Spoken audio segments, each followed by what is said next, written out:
proportionnalité ak responsabilité de l'État. D'accord je crois que loolu leer na muy wàllum dette cachée bi nouveau programme bi nga xamante ni FMI sàkku na ko loolu yëpp listé nga ko ci dëkk bi dafa soxla tey jii ñu xoole ñi nga xamante ni seen xam-xam dafa màcc te bare na fi te bokkuñu ci benn parti politique ñu faire appel à ñoom xool ci côté économie bi xool ci côté social bi pour ñu waxtaanee pour defar Sénégal parce que tey yaa ngi koy wax léegi 17% de la population est impactée jëmale ko ci li nga xamante ne tey jii muy ay jafe-jafe yu ñuy dund ñu annoncé ñu bërki démb une importante déclaration du premier ministre ci situation bi fi mu toll ci Sénégal ñu nekk doon xalaat solution ku nekk doon xalaat waxtaan ku nekk doon xalaat stabilité ku nekk doon xalaat cohésion nationale mu def benn annonce jëmale ko ci wàllu politique woote un terra meeting le 8 novembre est-ce que tey fi ñu toll dañu soxla meeting politique wala dañu soxla lu war a redresser suñu économie redresser suñu koom-koom en tant qu'un acteur politique ban jàngat nga ñuy defal ci annonce bi.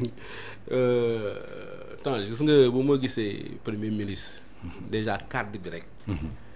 mu ngi nekkoon ci benn jardin bien gazonné. moo xam ndax seetlu nga ko. donc si fauteuil bu am jëmm. foofu petit pan ñu gis pan yi di dox. nga sentir paisibilité bi tranquillité bi. je me suis posé la question est-ce que kii xam nañu lu ñuy dund. parce que tàngoor bi nekk ci mbedd bi. waaw su ko doon dund moom. du woote lool. avec toute cette tranquillité là. avec loolu yëpp mu ne day woote terra meeting. on a vu giga meeting. méga meeting mais terra. si terra meeting bi mu ne dafa nar a doon lu xam ne du point de vue organisation. du point de vue mobilisation. du point de vue fonds musul am Sénégal. mosul am Sénégal dañuy xool deuxième bi li am solo temps fa lay tirer sax sama li ma bëgg a wax. Kaj quelle est la finalité de ce terrain de parti politique? C'est accéder au pouvoir. Voilà. Sénégal il faut ñu xam ko. Quelle est aujourd'hui la finalité d'un parti politique? C'est de conquérir le pouvoir. Et une fois boo conquérir le pouvoir c'est de l'exercer au bénéfice de la nation et des citoyens. Tey Pastef ñoom ñoo nekk président ñoo yor présidence. ñoo yor lépp. tey Pastef moo yore gouvernement bi. moo yor assemblée. Pastef moo yore assemblée bi. moo yor mairie bu Dakar tey Pastef moo yore mairie Dakar moo yore tey tous les centres décisionnels mooy société nationale ak agence nationale yi. Pastef moo yor lépp. donc lii tax ñu sanc parti yow yàlla may na la ko. sur 400 partis au Sénégal. nga def coalition parce que coalition en réalité Pastef la woon. moo si ëppoon. non Pastef la woon. voilà sur 400 partis yow nga xeex ñu ne le parti la mooy finalité ñu ne le parti accéder au pouvoir. yàlla may le pouvoir. nga jël pouvoir bi au lieu nga exercer nga ne xaar man mu continuer dem di protester. dem di contester. waaw cëram tey nekkatul contester. mais il conteste avec qui. il conteste avec qui loolu laa bëgg wax. bu foofu laay ñëw. du cëram. te beneen mooy ne Tange mais. na ko sax démonstration de force. par rapport à qui tey opposition bi. presque daay nag ñëpp dugal nga leen kaso. ñu leen dugalul kaso ñu ngi toog di xaar parce que xam ne seen tour day ñëw. donc tu fais démonstration forte par rapport à qui tey société civile bi. saa nga leen ba ñu tooy. ba xam ne tey pour wax sax ndeysaan dañuy. mais nag ay na ko sax c'est des gens responsables ñu am fit lañu dañuy kon di wax. mais ñooñu est-ce que mën nga leen defar démonstration force. non démonstration force ak kan ak presse bi boo xam ne tey c'est. elle est presque na ko sax. tey xale yi nu ñuy wax ñaari appui 4 appuis. mais ñu ngi ci 2 appuis. donc yow tey aujourd'hui tu fais de la démonstration par rapport de force ak kan. est-ce que tey sa démonstration de force ça nous permet de conclure avec le FMI. est-ce que tey sa démonstration de force aujourd'hui dina permettre tey. taux d'inflation bu la wax. mooy coût pouvoir d'achat sénégalais yi jóg. est-ce que dina ko permettre. est-ce que tey dina permettre tey. inondation yi tey nga régler ko. xale yi xam ne ñu ngi jàng Tange aux examens. surtout yu mag yi 50% des sénégalais xale yi dañuy échouer. est-ce que lii tey dañ ko emploi des jeunes. La démonstration c'est par rapport à qui. Déguerpissement des marchands. C'est par rapport à quoi. Donc yow lépp yor nga ko. tey dama je pense que dañoo Pastef dafa juum si cible am ak si moom lu ñu koy xaar lu ñu koy xaar mooy régler soxla sénégalais yi. xam nga tam boo tey je suis d'accord ah. parti politique bu nekk nag am na droit am agenda. waaw parce que nag nit dama koy respecter lu moom. waaw parti yëpp dañuy réunir. gis nga tam ñu génnee. parti bu réunir day wax ci l'état. day wax ci la politique. day wax ci kii am ci parti am.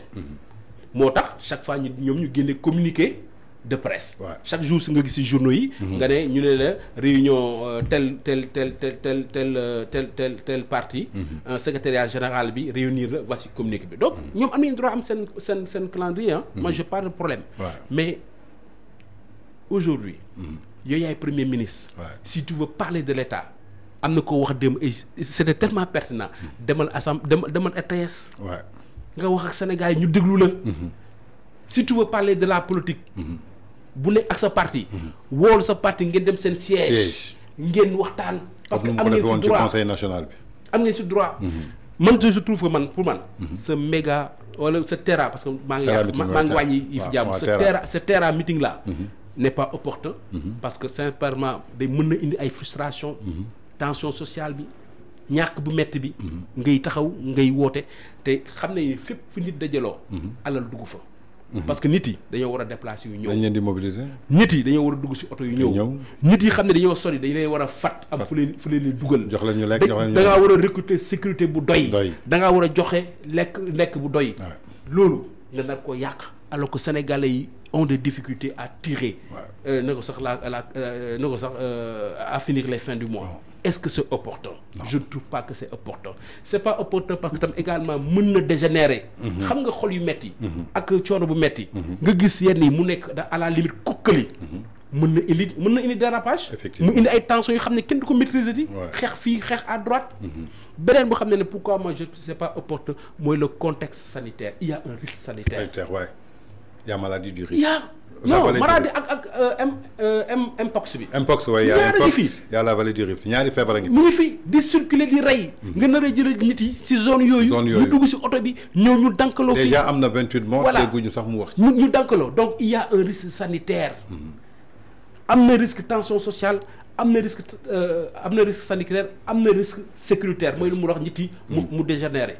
mais au-delà de ça mooy ne c'est pas le moment parce que tout simplement tey. L'urgence c'est de trouver des solutions pour les Sénégalais gis nga loi de finances bi xam ne projet bi ñu xool ko mais déjà loi bi c'est vrai redressement économique la déjà yow yaa ngi am projet bu ambitieux projet xam nga lan la premier projet bi lan la mooy réduire déficit budgétaire bi xam ne 13 nga bu ko yóbbu 5,35%. gis nga lu muy demander comme sacrifice. beaucoup de travail. nga ne 2027 da kaa bëgg a nekk mu nekk 3%. mën nañ ko nangul mais loolu ça demande de l'acceptabilité ça demande également nit yi waxtaan si. ñu jàppale si. tey boo jëlee loi de finances 2026 boo gisee taxe yu nekk consommation fépp la ñu laal. jeu hasard yaa ngi fi. service mobile yi. mooy transfert d'argent yi. transfert d'argent bi. paiement cash yi. waaw sur les grandes surfaces. sur les grandes surfaces. paiement des factures. lu mel ni Sen'Eau. taxe sur les activités financières. tey ñu ngi siy demander plus de 50% d'augmentation. de recette cantine scolaire yi 18% lañ fa yokk. ci cantine scolaire yi élèves yi fu ñuy lekkee. il y a énormément de choses yu xam ne dafa laaj xam lu mu laaj. sérénité stabilité. te li ñuy dem. mooy lii ñu bëgg a démontrer xamul lan lañ koy démontrer. te yàlla jox na leen li xam ne parti politique. moom la doon ut te ñu yor ko.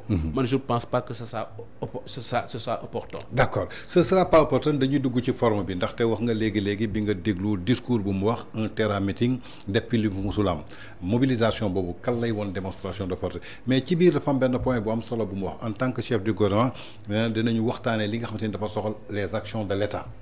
Est-ce que les actions de l'État war na ko mën a waxtaanee ci meeting bi nga xamante ni ça concerne ses militants et ses sympathisants muy parti politique comme ni nga respecté les partis bu nekk agenda est-ce que tey am na ñoo xamante ni ñu ngi ci gouvernement bi te bokkuñ ci parti est-ce que war na leen mën a déplacer indi leen ci terrain meeting boobu pour que ñu fekkee li nga xamante ni mi ngi koy wax ci waxu gouvernement bi est-ce que amul benn incohérence. non de toute façon. tey soo amoon poste ci gouvernement bi nga nekk est-ce que yow di nga dem ci meeting. non terrain meeting bi moom. pour waa Pastef la. mais léegi warul tax mu ciy waxtaanee affaire gouvernement bi. non loolu laa wax les actions de l'État non loolu laa wax ma ne. les affaires de l'État. affaire de l'État ñun ñëpp am nañ droit waxtaan ko moom la ñuy def nii waaw lu ñuy discuter nii affaire nguur la waaw te parti politique bu nekk buy réunir am na sañ-sañ wax ci l'État wax ci la politique publique wax ci ay kiyam man loolu. mais état bi moom le chef du gouvernement. waaw dama koy c'est lui qui coordonne l'action de la politique de la nation définie par le président de la République. waaw mais teewul tam dafa am casquette nu ko sax casquette. opposant par opposant wala politicien. mais casquette opposant ouais. Non, il est président de parti et il faut le respecter pour ça. mais casquette opposant bi moo gën a feeñ. waaw déedéet man yaa ko tuddee opposant man. non damaa ne. si ay démarches am. on sent toujours de la contestation, on sent toujours comme si mu ngi doon opposition. Alors que nekkul opposition. Mais ce qu'il faut et il faut l'accepter. nangul ko c'est le président du parti PASTEF. am droit def seen agenda. te fu ñu fa woote ils n'ont pas appelé les Sénégalais ah. boolu Sénégalais yi de. moom ay nitam la woo. waaw Pastef la woo de. waaw Pastef la woo. moo tax ma ne ko am sañ-sañ woote Pastef mais ndax c'est opportun moom laa la jox tout à l'heure. d'accord les raisons lu tax c'est pas opportun ak li ci nekk. ci biir loolu gis nañu opposition bi aussi daal di woote ñaxtu national le même jour mu war a indi encore beneen jàmmarloo ci diggante terrain meeting bi ak ñeneen ñi comme société civile rappel à l'ordre